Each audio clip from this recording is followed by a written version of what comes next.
Living Local is presented by Amy Goss with Guild Mortgage. Amy is a proud Marine veteran serving Jacksonville and the surrounding communities with VA, FHA, USDA, and conventional home loans.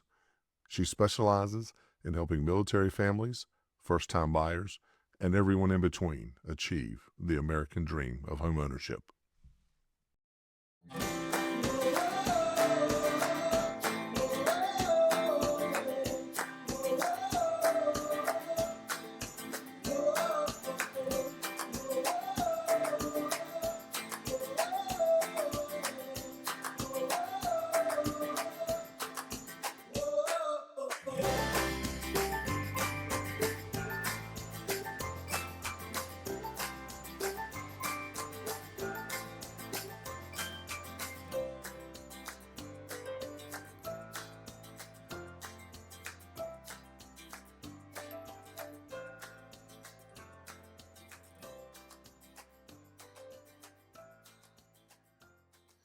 Welcome to the latest episode of Those Who Serve, a special series from Living Local.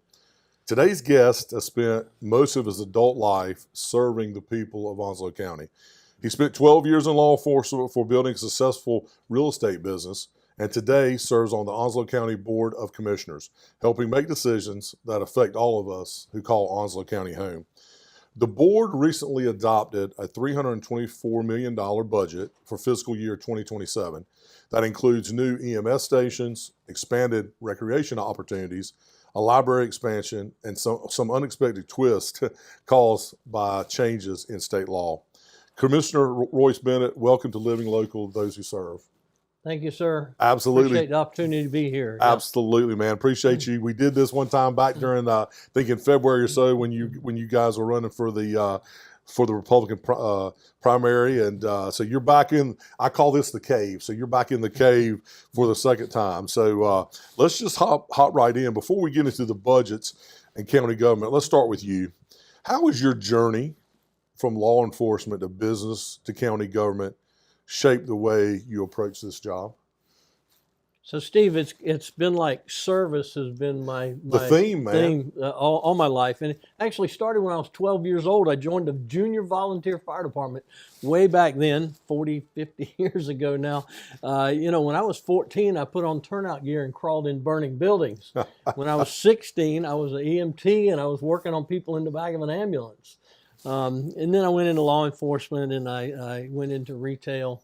And just for clarification, the law enforcement was not here in Onslow County. Was it in Greenville? Or? Well, I did too. I was in Rocky Mountain for 2 years. Okay. And I did 12 years in Morehead City. Morehead City. Okay. Yeah. So had a great law enforcement career. But what that did for me is taught me about government budgets. Mm-hmm. I actually was in a position in Morehead where I got to write a few of our police department budgets.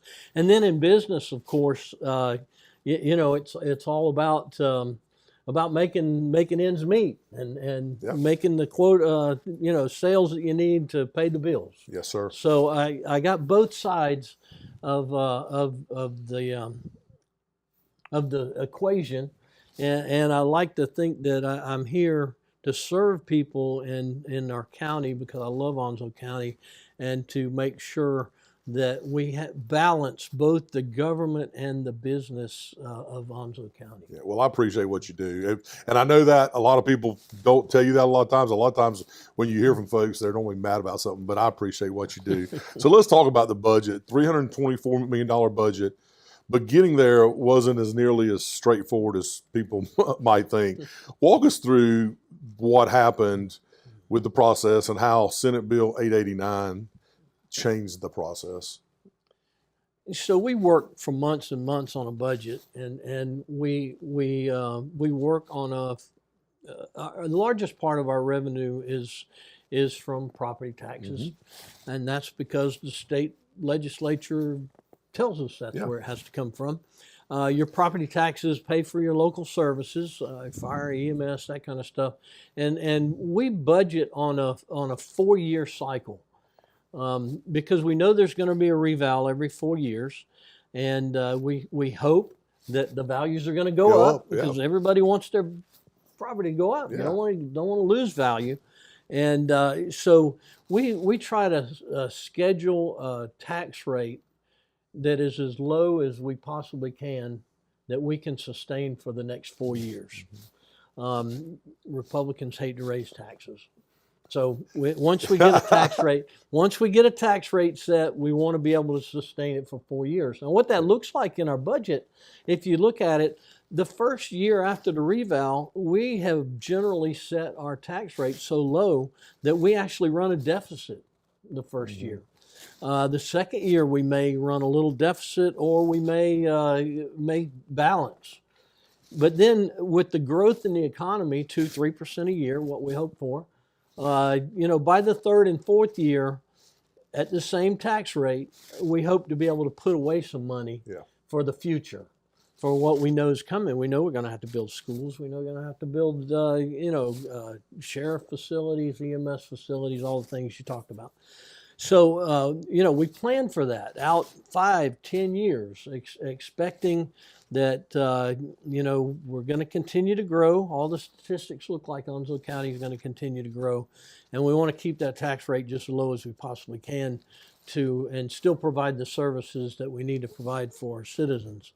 What SB 889 did was basically set us back a year. People, I hear talk about our fund balance a lot. People say, "Oh, you got $160 million in fund balance. You shouldn't have to." Well, fund balance, to make it simple, is kind of like your checking account and savings I was account. just going to say, to people that don't understand it, it's like what you got in savings. It's like your the rainy day fund. It's your checking account and your savings account combined. So we've got about $40 million in our quote unquote checking account. That's money that we can spend to pay our employees, to pay for repairs on ambulances, to pay for gas. And then there's another about $120 million that's kind of in the savings account. That's to build schools, to build new government built facilities, we have a tax rate stabilization fund and an emergency fund for the next storm that comes along. I was going to say, there's probably a portion of that for hurricanes, for emergencies, or for any potential disasters that occur. Because even if you are potentially reimbursed from FEMA, working for the electric company previously, you can submit your claim. Takes years to get reimbursed. So we've got all these funds saved up. And so what the moratorium does for us, well, this year we're going to use almost all of our tax rate stabilization fund and some of our other reserve funds to make up a $16 million deficit, so that we can keep the tax rate the same and continue to provide the services that we need. So what that means is, sometime in the future, we got to put that money back in the savings account. And the only way to do that, obviously, is we either back everything up by a year or more, or we find more money in the next few years to put some of that savings back. Because we're planning for schools for 10 years. We know we're going to have to build an elementary school every 2 years if we continue to grow the way we are. We know that we're going to have to build a middle school in the next 5 years. It's going to be $80 million. When they get older, the buildings cost more. And they say a high school is going to cost us $100 to $150 million. So you don't want us to pay for that in 1 year. That would be horrible. I pay property taxes too. I don't want the property taxes to be any higher than they have to be. But we have to provide these services. We have to prepare. If you haven't seen the statistics, we're expected to be 280,000 population in the next 24 years. So we're growing like crazy, and we got to be prepared for that growth. Well, kudos to you guys. I mean, you guys were put in a pinch, and you figured out a way to make it work. So kudos to y'all. So let's talk about one of the biggest investments in this year's budget: 3 new EMS stations. I don't know how you argue. I've always how do you argue with kids about doing things for kids, and how do you argue with emergency response and safety? I don't know. Your law enforcement background gives you a unique perspective on emergency response. Why were these the right locations, and what data helped you guys drive those decisions? So data is huge nowadays. Yeah. I mean, and we have produced a hot sheet, they call it, that shows you where the most calls are. We've actually identified 13 locations in the county where we need an EMS station. We try to station these trucks someplace close to where the most calls are. And again, there are 13 locations that we need an EMS station. This year, we were hoping to get 3 of them done. So if you look at the hot sheet, you can see some of these locations, like our Piney Green, where we're hoping to build a station on Piney Green Road. That ambulance sits in the parking lot of the grocery store or the church. I've actually been by and seen all day long. Yeah. And you imagine the wear and tear on the people and on the equipment. Day like today, 100 degrees outside, you got to keep it running. So those engines are running 24 hours a day, 7 days a week. I think if you look at it in the long term, those a new station in Piney Green costs several $1 million, but eventually it'll pay for itself. And so Piney Green, and just so the viewers know, and where are the other two? Do you remember where the other two are? I mean, with 13, that's hard. I mean, that's hard. I get it. I mean, I'm trying to remember where the 3 that we're hoping to do this year. We already have land for them. Yeah, no worries. No worries. That's hard. I mean, with 13, you mean obviously Piney Green sticks out because I've actually traveled down Piney Green Road quite often, and I've seen the ambulance or the emergency vehicle sitting out there. So these 3, I'm sure, and I'm sorry I can't tell you where they are. No.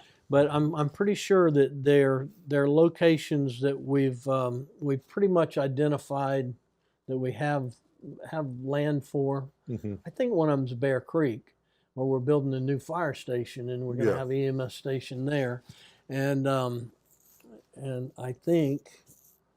No worries. Don't say it, because I don't want anybody to hold you to it, man. So don't. So anyway, they're places that we feel like we can actually get. You think about it, the capital money that we're putting away this year is not just for this year. Some of it's not going to get spent in this year. Some of it will be rolled over into next year, because these projects take years to do something. So a follow-up for that, the public safety now represents about 30% of the county's general fund.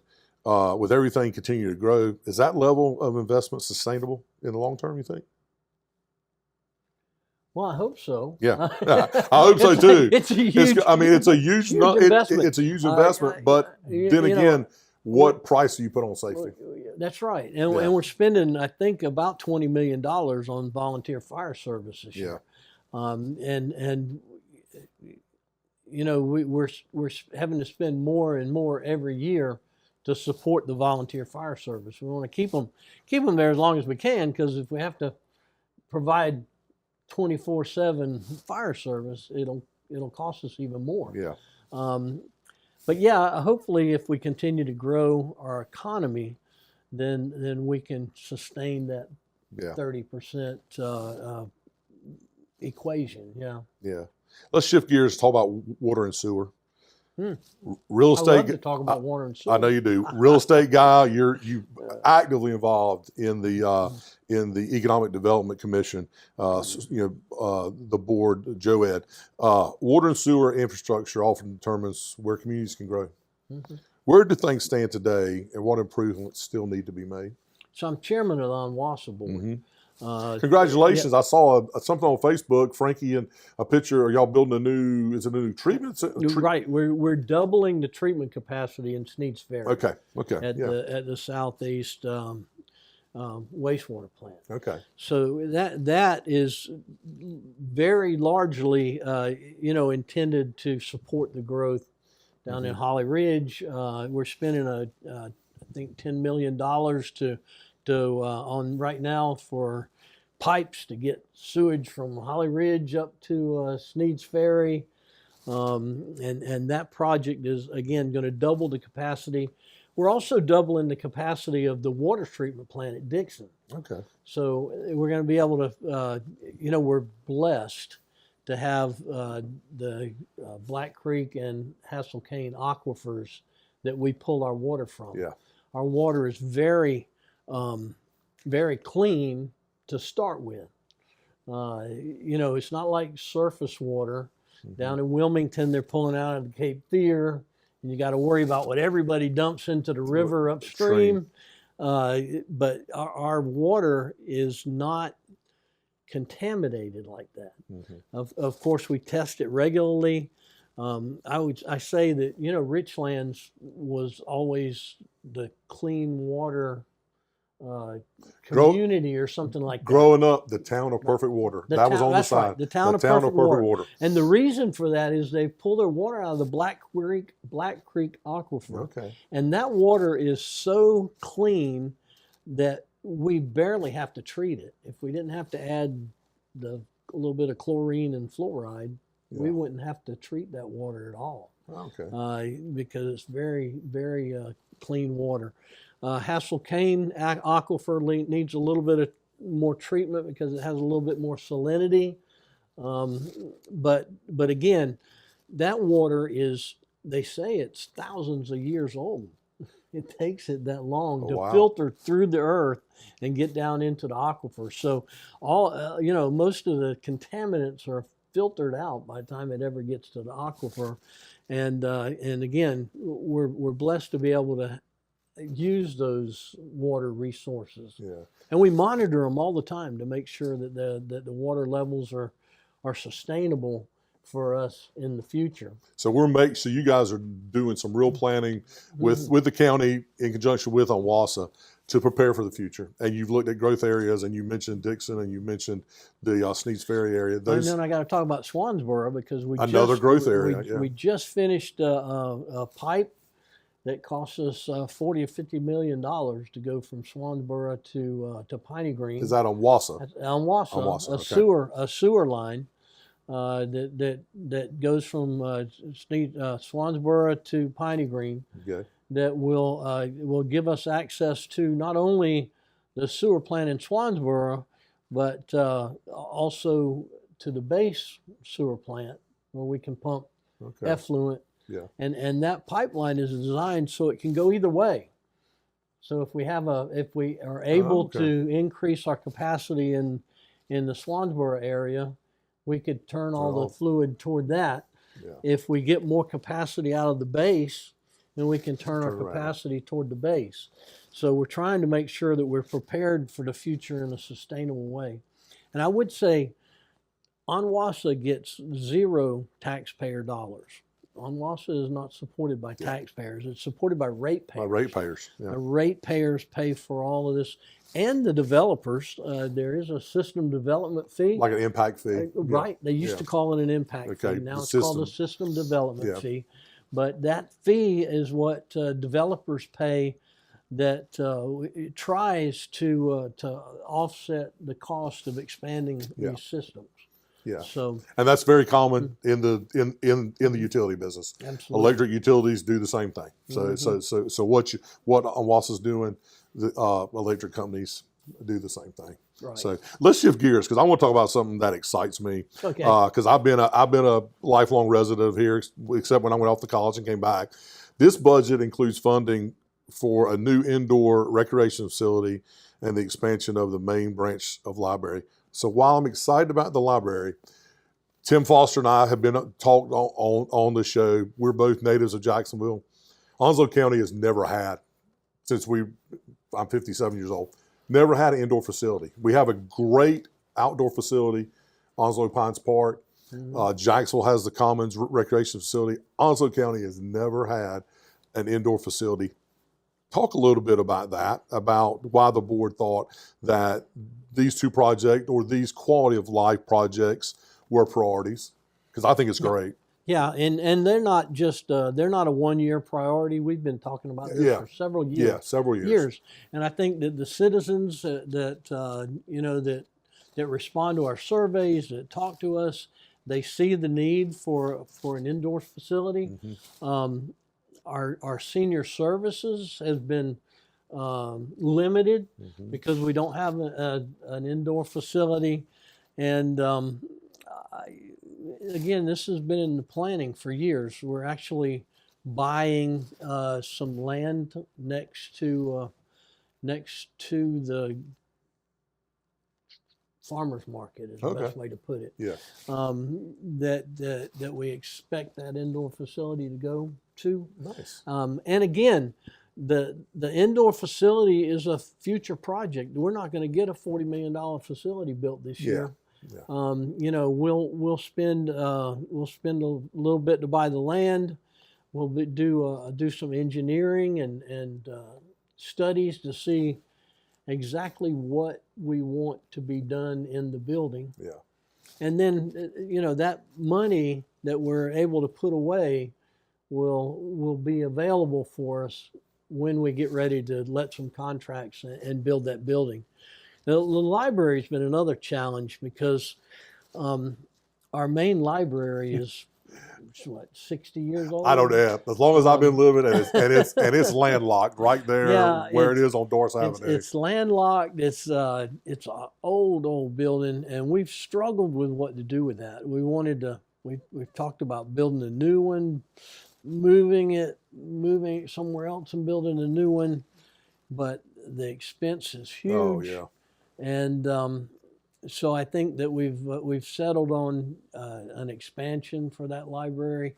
It's the location is challenging, but it's right where it needs to be. The heart, I mean, and considering you have branches in Sneeds, you have a branch in Sneeds Ferry, a branch in Swansboro, and is there a branch in Richlands? I'm honestly, the library museum. In Richlands. The museum. So I mean, considering you know the municipalities have branches, the one in Jacksonville is right in the heart of Jacksonville. It really is, and it gets a lot of usage. People don't even know how much it's used. So, well, kudos to you guys for putting those things, those quality of life issues, because from an economic development perspective, those are things obviously citizens of Onslow County can enjoy. But when you're going and recruiting businesses to your community, they want to know, especially if they're relocating upper level folks or they're hiring folks and going to be bringing them in, quality of life is important to companies who care about their employees. And so things like a nice recreation facility, things like expanded library, or just whatever services, quality of life services, are important. A great, I'll say, it's kind of changing, but becoming a UNC hospital is going to be huge for helping us recruit physicians, which we desperately need. Which has been a problem for a long time. That's right. Yeah, I've got several real good friends that are physicians, and several of them have actually retired just because of the healthcare system is changing and whatnot. But yeah. Exactly. But did they want to move from Chapel Hill to Jacksonville if there's nothing to do here? Great point. We've got to give people something to do. I love the Jacksonville recreation facility concept that they're working on.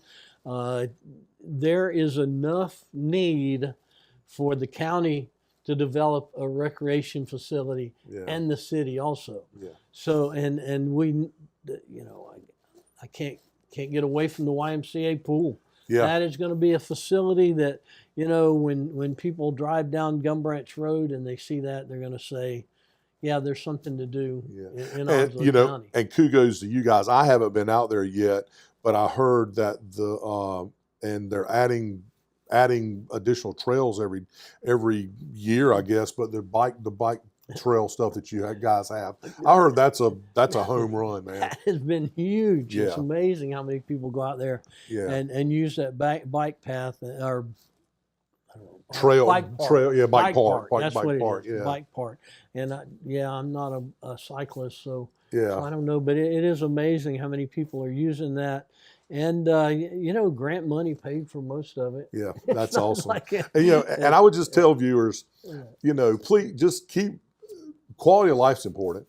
I mean, for recruiting physicians, maybe your grandkids are coming here and your grandkids want something to do. So just approach all this stuff with an open mind, because quality of life issues and quality of life things are very important. So let's talk about, let's look down the future, 5-10 years down the road.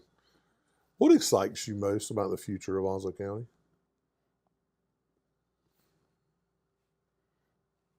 What excites me is growing and producing things that we've never done before. Camp Davis Industrial Park. Yeah, awesome. Holy cow. The opportunity there for 1 million square feet of industrial space that will be huge for Onslow County. 1,500 to 1,800 new housing units down there.